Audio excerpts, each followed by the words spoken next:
The erection of plant should be debited to. हमारा पहला question है कि अगर प्लांट इन मशीनरी है, प्लांट है, उसका जो एरेक्शन है, एरेक्शन का मतलब यहां पे है कि हम कुछ नए प्लांट्स भी असेंबल कर सकते हैं या प्लांट के साइज को बड़ा कर सकते हैं, ठीक है। तो जो एरेक्शन है प्लांट इन मशीनरी का, उसे हम कहां डेबिट करेंगे? तो हमारे चार ऑप्शन हैं। पहला ऑप्शन है एस्टैब्लिश्ड अकाउंट, दूसरा ऑप्शन है सन्ड्री एक्सपेंसेस अकाउंट, तीसरा ऑप्शन है प्लांट अकाउंट और चौथा ऑप्शन है एसेट्स मेंटेनेंस अकाउंट। तो इस क्वेश्चन का सही आंसर होगा प्लांट अकाउंट। हम इसे प्लांट अकाउंट में क्या करेंगे? डेबिट करेंगे, ठीक है। अगला क्वेश्चन है हमारा, परचेज अकाउंट इज। जो परचेज अकाउंट है वो क्या है? It's a real account, it's a personal account, it's a nominal account और नन ऑफ दीज। देखिए तीन तरीके के अकाउंट होते हैं, रियल, पर्सनल, नॉमिनल। तो परचेज अकाउंट कौन सा अकाउंट है? तो परचेज अकाउंट किस कैटेगरी में जाता है? परचेज अकाउंट रियल अकाउंट की कैटेगरी में जाता है, ठीक है। अगला क्वेश्चन है हमारा, आउटस्टैंडिंग एक्सपेंसेस अकाउंट इज। हमारे चार ऑप्शन हैं, income and expenditure account, personal account, real account, none of these. Outstanding expenses account का मतलब, आउटस्टैंडिंग का मतलब ये होता है जो बकाया है, जो ड्यू है, जिसे हमें पे करना है, जो बाकी है अभी, ठीक है, जो अभी पे ऑफ नहीं हुआ है। तो आउटस्टैंडिंग जो खर्चे हैं, जैसे इलेक्ट्रिसिटी बिल इज आउटस्टैंडिंग, मतलब हमें बिल भरना था, ड्यू हो गया, लेकिन अभी हमने भरा नहीं है। तो आउटस्टैंडिंग एक्सपेंसेस वो एक्सपेंसेस होते हैं जिसे अभी हमें पे ऑफ करना बाकी है। तो आउटस्टैंडिंग एक्सपेंसेस किस अकाउंट की कैटेगरी में जाता है? वो इनकम एक्सपेंडिचर में जाता है, पर्सनल अकाउंट में जाता है, रियल अकाउंट में जाता है, नन ऑफ दीज। तो आउटस्टैंडिंग एक्सपेंसेस पर्सनल अकाउंट की कैटेगरी में जाता है, ठीक है। अगला क्वेश्चन हमारा, by what name is the increase in capital eight the end of the year known. जब ईयर के लास्ट में अगर कैपिटल इंक्रीज हो जाता है तो उसे हम क्या कहते हैं? हमारा ऑप्शन है प्रॉफिट, ड्रॉइंग, लॉस और कैपिटल। तो इस क्वेश्चन का आंसर होगा प्रॉफिट। अब प्रॉफिट क्यों कहा गया? देखिए ड्रॉइंग का मतलब ये होता है कि कोई भी चीज अगर आपने अपने पर्सनल यूज के लिए अपने बिजनेस में से निकाल ली है तो उसे हम ड्रॉइंग कहते हैं, चाहे वो कोई गुड्स हो है या कैश है। तो ड्रॉइंग्स नहीं हो सकता, क्योंकि ड्रॉइंग का मतलब आपने पर्सनल यूज के लिए कोई चीज निकाला है। यहां पे क्वेश्चन में बोल रहे हैं इंक्रीज इन कैपिटल, तो इंक्रीज इन कैपिटल में तो लॉस होगा नहीं, और इंक्रीज इन कैपिटल में कैपिटल भी नहीं होगा, क्योंकि capital is the sum of money which is initially invested in business. इन्होंने सवाल में पूछा था कि अगर हमारा कैपिटल साल के अंत में बढ़ जाता है तो उसे हम क्या बोलेंगे? तो उसे हम बोलेंगे प्रॉफिट, ठीक है। हमारा अगला क्वेश्चन है, select expenditure from the following. हमारे पास चार ऑप्शंस हैं, इसमें से हमें क्या करना है? हमें एक्सपेंडिचर ढूंढ करके निकालना है कि इनमें से कौन से एक्सपेंडिचर है, कौन से खर्चे हैं। तो हमारे चार ऑप्शन हैं, building, bank loan, investment and salaries. तो देखिए बैंक लोन हमने पैसा लिया है उधार, ये हमारा खर्चा नहीं है। इन्वेस्टमेंट में भी पैसा हमने जमा किया है, वो हमारा खर्चा नहीं है। लेकिन बिल्डिंग और सैलरीज में से कोई ना कोई एक ऐसा आंसर है जहां पे हम दिखा सकते हैं कि यह हमारा एक्सपेंडिचर है। तो इस क्वेश्चन का सही आंसर है building. Building is capital expenditure. Building capital expenditure की कैटेगरी में आता है। सैलरीज भी, सैलरीज एक हिसाब से हम ये कहते हैं कि एक्सपेंसेस की कैटेगरी में आता है। अरे प्रॉफिट एंड लॉस अकाउंट में हम डेबिट करके दिखाते हैं, तो कंफ्यूजिंग है। बिल्डिंग भी हो सकता है, सैलरीज भी हो सकता है, लेकिन यहां पे हम बिल्डिंग लेकर के चलेंगे क्योंकि इट्स अ कैपिटल एक्सपेंडिचर। तो क्वेश्चन था select expenditure from the following. Building को हम कैपिटल एक्सपेंडिचर मानेंगे तो ये थोड़ा सटीक बैठ रहा है, ये थोड़ा एक्यूरेट बैठ रहा है, इसलिए हम बिल्डिंग एक्सपेंडिचर लेकर के चलेंगे, ठीक है। अगला क्वेश्चन है हमारा, ड्रॉइंग अकाउंट इज। जो ड्रॉइंग अकाउंट होता है वो क्या है? देखिए ड्रॉइंग का मतलब समझिएगा। ड्रॉइंग का मतलब ये होता है कि अगर कोई प्रोप्राइटर अपने ही बिजनेस में से कैश या कैश के वर्थ का कोई गुड्स, मतलब कैश विड्रॉ कर लेता है पर्सनल यूज के लिए, या उसने कोई चीज परचेज करके रखी है फर्दर सेल करने के लिए, वो परचेज आइटम अपने पर्सनल यूज के लिए अगर वो निकाल लेता है तो उसे हम ड्रॉइंग कंसिडर करते हैं। तो ड्रॉइंग अकाउंट कौन सा अकाउंट होता है? It's a real account, it's a personal account, ठीक है। इट्स इनकम और एक्सपेंडिचर अकाउंट और ऑल ऑफ द अबव।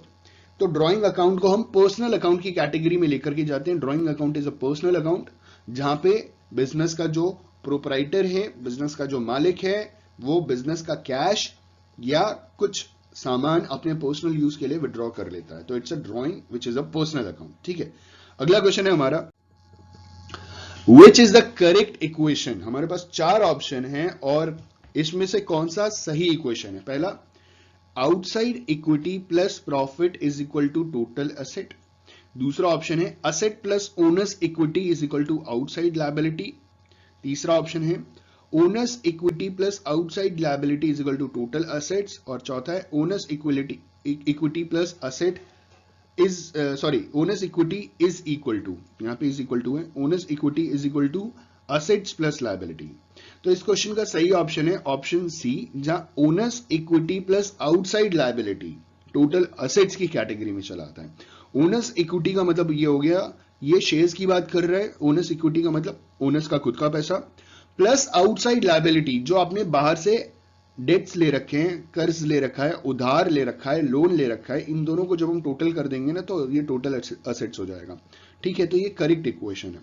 अगला क्वेश्चन है हमारा, owners equity stands for. Owner की जो इक्विटी होती है उसे हम क्या कहते हैं, मतलब वो क्या है, उसका फॉर्मूला क्या है। तो यहां पे 4 ऑप्शन है हमारे पास। पहला फॉर्मूला है fixed assets minus fixed liabilities.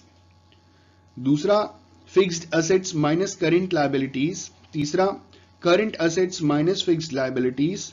और last one is total assets minus total liabilities.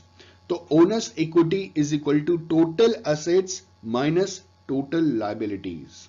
ठीक है, तो ओनर्स इक्विटी कैसे पता चलता है, जो भी हमारे टोटल एसेट्स हैं उसमें से हमने जो भी उधार ले रखा है उसको माइनस कर देंगे तो ओनर्स की इक्विटी मिल जाएगी हमें। तो owners equity is equal to total assets minus total liabilities. ठीक है, अगला क्वेश्चन है हमारा,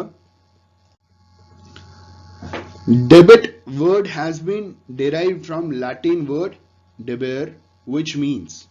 डेबिट वर्ड एक लैटिन वर्ड डेबेर से आया है जिसका मतलब क्या होता है। 4 ऑप्शन है, to owe, to give, to take और टू बोरो। तो डेबिट का मतलब होता है टू ओ। ठीक है, तो डेबिट वर्ड डेबेर वर्ड का मतलब होता है टू ओ। ठीक है, वहां से वर्ड हमारे पास डेराइव होकर गया है जिसे हम डेबिट कंसिडर करते हैं। अगला क्वेश्चन है हमारा, the amount of owners equity in a business is not affected by. ठीक है, जो अमाउंट है बिजनेस इक्विटी का वो किस चीज से नहीं इफेक्ट होता। हमारे पास 4 ऑप्शन है जिसमें से एक ऑप्शन ऐसा है जिससे कोई फर्क नहीं पड़ता ओनर्स इक्विटी को। ठीक है, तो पहला ऑप्शन है investment made in the business by owners. ठीक है, दूसरा, percentage of total assets held in cash. ठीक है, तीसरा ऑप्शन है the amount of dividend paid to stock holders. चौथा ऑप्शन है the profitability of the business. ठीक है, तो इस क्वेश्चन का सही आंसर होना चाहिए the percentage of total assets held in cash. Business में कितना कैश में पैसा है इससे टोटल जो इक्विटी होल्डर्स है ना उसको क्या फर्क पड़ता है, उससे कोई फर्क नहीं पड़ता। बिजनेस के पास कैश में पैसा है नहीं है, सारा पैसा कैश में, ओनर्स की इक्विटी को कोई फर्क नहीं पड़ता। ठीक है, तो इसका ऑप्शन होगा option B, the percentage of total assets held in cash. ठीक है, अगला क्वेश्चन है हमारा, what will be the accounting entry for mailing a check for 9,950 to Dr. Kiran in full settlement of 10,000 rupees। Doctor किरण से हमने 10,000 रुपए का कोई सामान खरीदा और 9,950 रुपए में फुल सेटल कर लिया। 50 रुपए का मतलब हमें क्या मिल गया, एक हिसाब से 50 रुपए का हमें डिस्काउंट मिल गया। तो इसकी जर्नल एंट्री क्या होगी। देखिए, डॉक्टर किरण से हमने 10,000 रुपए का सामान खरीदा था, वो हमें शो करना पड़ेगा। जिस हिसाब से पहला ऑप्शन टोटली गलत है। ठीक है, पहला ऑप्शन हमने टोटली गलत कर दिया क्योंकि 10,000 भी तो हमें दिखाना पड़ेगा कि डॉक्टर किरण से हमने 10,000 रुपए के सामान खरीदे। दूसरा जो ऑप्शन है हमारा, Kiran debit to bank 10,000 rupees, Kiran debit 10,000 to bank 10,000 rupees, लेकिन हमारा सेटलमेंट अकाउंट तो 9,950 का है, वो हम क्यों नहीं शो कर रहे इसमें। तो ये ऑप्शन भी हमारा गलत हो गया। अब बचे 2 ऑप्शन। अब जैसा कि मैंने कहा कि 10,000 का सामान खरीदा, हमें 50 रुपए का डिस्काउंट मिला और 9,950 में हमने फुल सेटल कर लिया। तो या तो ऑप्शन सी होगा या तो ऑप्शन डी होगा। अब यहां पे बात आती है कि हमें डिस्काउंट कौन दे रहा है, हम डिस्काउंट दे रहे हैं कि किरण डिस्काउंट दे रही है। तो यहां पे हमें 50 रुपीज का डिस्काउंट देने वाली किरण है। तो इस क्वेश्चन का सही ऑप्शन है ऑप्शन सी, जहां पे आएगा Kiran debit 10,000 rupees to bank 9,950 to discount 50 rupees. ठीक है, अगर हम डिस्काउंट दे रहे होते तो इसे हम डेबिट करके दिखाते, लेकिन क्योंकि सामने वाली पार्टी की तरफ से हमें डिस्काउंट मिला है तो हम उसे क्रेडिट साइड में दिखाएंगे। तो option C is the right answer. Kiran debit 10,000 to bank account, मतलब उसे पे कितना किया हमने 9,950 टू डिस्काउंट 50 रुपीज। ठीक है, तो option C is the correct answer. अगला क्वेश्चन है, the main object of preparing a journal is, जो मेन ऑब्जेक्ट है जर्नल को प्रिपेयर करने का वो क्या होता है? चार ऑप्शन है हमारे। To ascertain the financial position of business, business की फाइनेंशियल पोजीशन जानने के लिए हम जर्नल बनाते हैं। अच्छा, सेकंड ऑप्शन है to journal the cash transactions, business में जो भी कैश ट्रांजैक्शन हो रहे हैं उसके लिए जर्नल। देखिए, बिजनेस में जरूरी नहीं सारे ट्रांजैक्शन कैश ट्रांजैक्शन हो, और जरूरी नहीं है कि सिर्फ कैश ट्रांजैक्शन की हम जर्नल एंट्री करें। तो बिजनेस में जितने ट्रांजैक्शन होते हैं, बिजनेस के अंदर जितने ट्रांजैक्शन होते हैं, सबको जर्नलाइज करते हैं। तो ऑप्शन बी तो पहले ही गलत हो गया। ठीक है, option C to make position in the ledger, sorry, हाँ right, to make position, actually posting होता है लेजर में, to make posting in the, sorry, position in the ledger. तो लेजर में पोजीशन पॉसिबल है, लेकिन इसीलिए हम सिर्फ जर्नल एंट्री नहीं करते।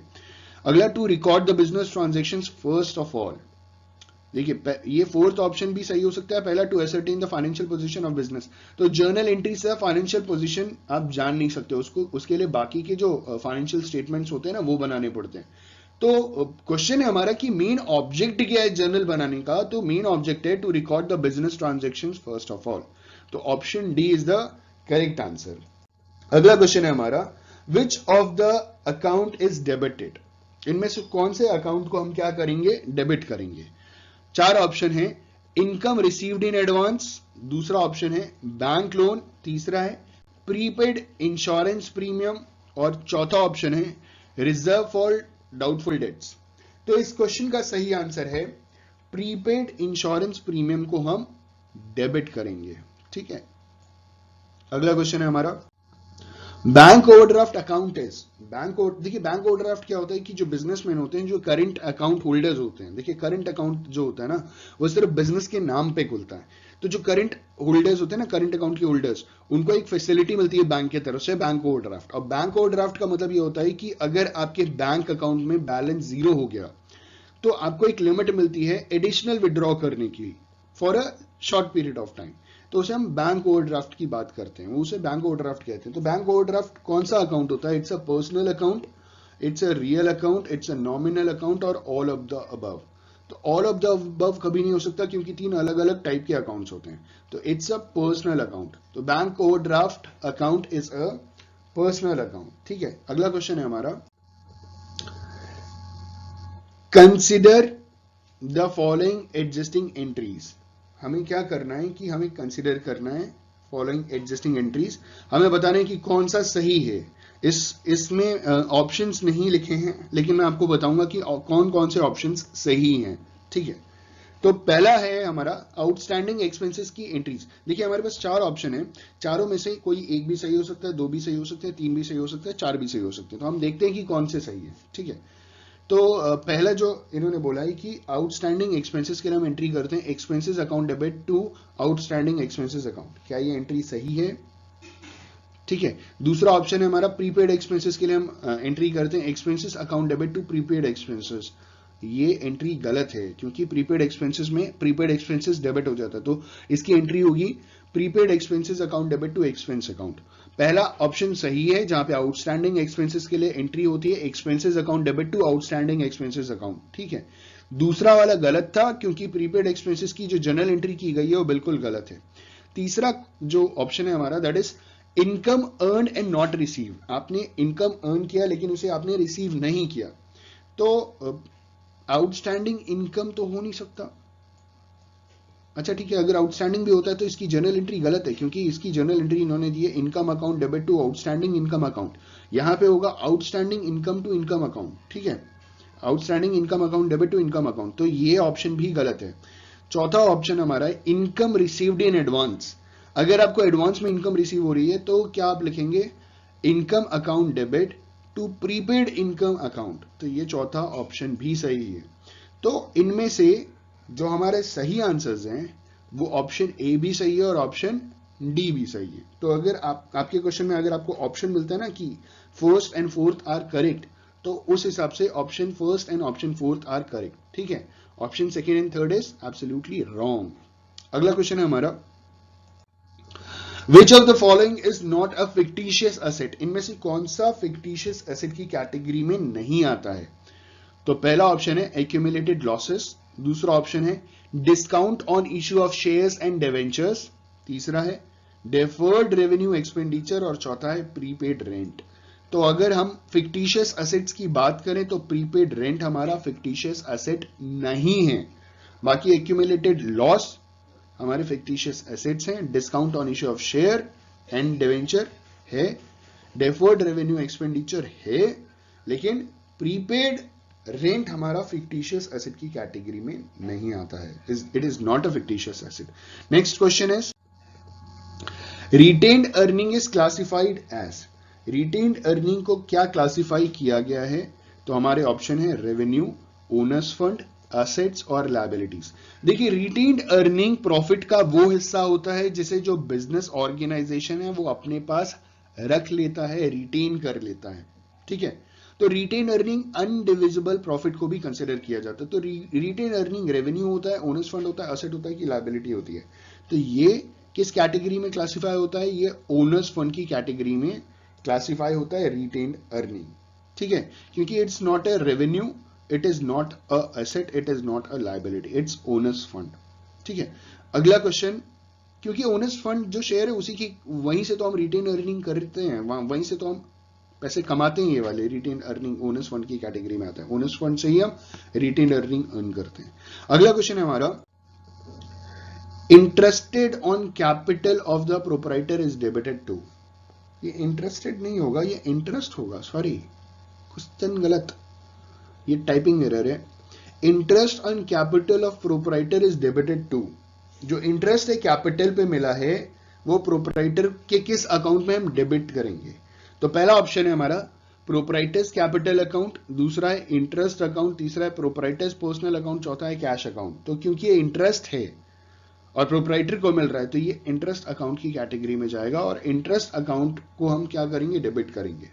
अगला क्वेश्चन है हमारा, the book in which all the accounts are opened is called, जिस बुक में सारे अकाउंट खोले जाते हैं उसे हम क्या बोलते हैं, मतलब उसमें सारे अकाउंट्स बनाए जाते हैं। It's a purchase book, it's a cash book, it's sales book और लेजर। तो आपको मालूम है लेजर में सारे अकाउंट्स बनाए जाते हैं, सारे अकाउंट्स खोले जाते हैं, जहां पे हम सारे अकाउंट्स के बारे में जान सकते हैं। तो ledger is the book in which all the accounts are open, ठीक है। अगला question, posting means the recording of a transaction.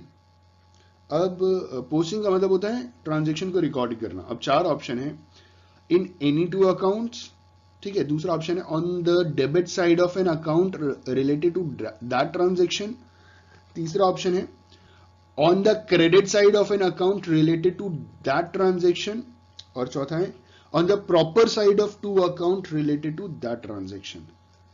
तो इसके लिए ऑप्शन डी इज करेक्ट, क्योंकि सही जगह पे आपको उसे पोस्ट करना जरूरी है, बाकी तीन ऑप्शन गलत हैं हमारे। अगला क्वेश्चन है हमारा, normally the following accounts are balanced, normally इनमें से कौन से अकाउंट को बैलेंस किया जाता है। तो पहला ऑप्शन है हमारा personal accounts and nominal accounts, personal account और नॉमिनल अकाउंट को बैलेंस किया जाता है क्या। दूसरा ऑप्शन है रियल अकाउंट और नॉमिनल अकाउंट, तीसरा ऑप्शन है पर्सनल अकाउंट और रियल अकाउंट, और चौथा ऑप्शन है हमारा ऑल द अकाउंट्स। तो इस क्वेश्चन में सही जवाब होगा पर्सनल अकाउंट और रियल अकाउंट को एक्चुअली में क्या किया जाता है, बैलेंस किया जाता है, ठीक है। अगला क्वेश्चन है हमारा, journal and ledger records transactions in, journal और लेजर कहां पे ट्रांजैक्शंस को रिकॉर्ड करते हैं, मतलब कैसे ट्रांजैक्शंस को रिकॉर्ड करते हैं। तो चार ऑप्शन है, अ chronological order and analytical order respectively. देखिए क्रोनोलॉजिकल ऑर्डर का मतलब क्या होता है, क्रोनोलॉजिकल ऑर्डर का मतलब होता है डेट वाइज और टाइम के हिसाब से। जो सुबह 9 बजे हुआ उसे सुबह 9 बजे हम उसकी एंट्री करेंगे, जो 10 बजे हुआ 10 बजे एंट्री होगी। It's a chronological order. Analytical का मतलब एनालिसिस के हिसाब से, ठीक है। तो जर्नल और लेजर की जो ट्रांजैक्शंस है वो कैसे रिकॉर्ड होते हैं, पहला ऑप्शन है अ chronological order and analytical order respectively, पहले क्रोनोलॉजिकली करेंगे फिर एनालिटिकली करेंगे। दूसरा कह रहे हैं पहले एनालाइज करेंगे, एनालिटिकल ऑर्डर में करेंगे फिर क्रोनोलॉजिकल ऑर्डर में करेंगे। क्यों भैया, ये तो गलत है सीधा सीधा। तीसरा कह रहे हैं सिर्फ क्रोनोलॉजिकल ऑर्डर में करेंगे, और चौथा कह रहे हैं सिर्फ एनालिटिकल ऑर्डर में करेंगे। हमारा ऑप्शन ए सही है। रीजन क्या है कि क्वेश्चन में बोल रहे हैं जर्नल और लेजर के जो रिकॉर्ड्स हैं, तो पहले जर्नल की जो रिकॉर्डिंग होती है वो क्रोनोलॉजिकल ऑर्डर में होती है और लेजर की जो रिकॉर्डिंग होती है वो एनालिटिकल के हिसाब से होती है। तो हमारा option A is the correct answer. अगला क्वेश्चन है हमारा, ledger book is popularly known as, ledger book popularly किस नाम से जाना जाता है? Original entry, secondary entry, all cash transactions, all non cash transactions. तो अगर मैं बात करूं जर्नल बुक को कहा जाता है सेकेंडरी एंट्री, ठीक है, it's a book of secondary entry. Journal ledger book is a popularly known as, ledger book is popularly known as secondary entry book, ठीक है। अगला क्वेश्चन है हमारा, at the end of accounting year all the nominal accounts of ledger book are, जब accounting year खत्म होने वाला होता है तो जितने भी नॉमिनल अकाउंट्स होते हैं लेजर बुक में उसका क्या किया जाता है? तो हमारे चार ऑप्शन हैं, balanced but not transfer to profit and loss account, balance कर दिया जाता है लेकिन प्रॉफिट एंड लॉस अकाउंट में ट्रांसफर नहीं किया जाता, तो ये गलत है। क्यों नहीं ट्रांसफर करेंगे? ट्रांसफर करके दिखाना पड़ेगा हमको, ठीक है। दूसरा ऑप्शन हमारा not balanced and also the balance is not transfer to the profit and loss account, हम उसे बैलेंस भी नहीं करते और जब बैलेंस ही नहीं किया तो प्रॉफिट एंड लॉस अकाउंट में ट्रांसफर भी नहीं होगा, ये भी गलत है हमारा, ठीक है। अगला कह रहे हैं balance and the balance is transfer to balance sheet, उसे हम बैलेंस शीट में कभी ट्रांसफर नहीं करते। और ऑप्शन डी हमारा not balanced and transfer to profit and loss account, वो बैलेंस नहीं किया जाता, ठीक है, और प्रॉफिट एंड लॉस अकाउंट में उसे ट्रांसफर कर दिया जाता है जो भी उसके अमाउंट होते हैं। तो option D is the correct answer कि at the end of the accounting year all the nominal accounts of ledger books are not balanced and are transferred to profit and loss account, ठीक है। आज का आखिरी question है हमारा, the words to b oblique f, तो b oblique f का मतलब मैंने यहां लिख दिया brought forward, the words to balance brought forward or by balance brought forward are recorded in the particular column at the time of posting of, तो किस time, क्या पोस्ट करने के टाइम हम बी ऑब्लिक एफ लिखते हैं? तो चार ऑप्शन है हमारे। पहला ऑप्शन है हमारा ऑल कंपाउंड एंट्रीज, दूसरा ऑल ओपनिंग एंट्रीज, तीसरा अ क्लोजिंग एंट्री, चौथा एन एडजस्टिंग एंट्री। तो इस क्वेश्चन का सही जवाब होगा ऑल ओपनिंग एंट्रीज। जब भी ओपनिंग एंट्रीज होती है ना तो ये क्या करते हैं, ब्रॉड फॉरवर्ड करते हैं, चीजों को ब्रॉड फॉरवर्ड किया जाता है। तो जो वर्ड है to balance B oblique F, it is brought forward, जितनी भी ओपनिंग एंट्रीज होती है वहां पे हम इसे लिखते हैं।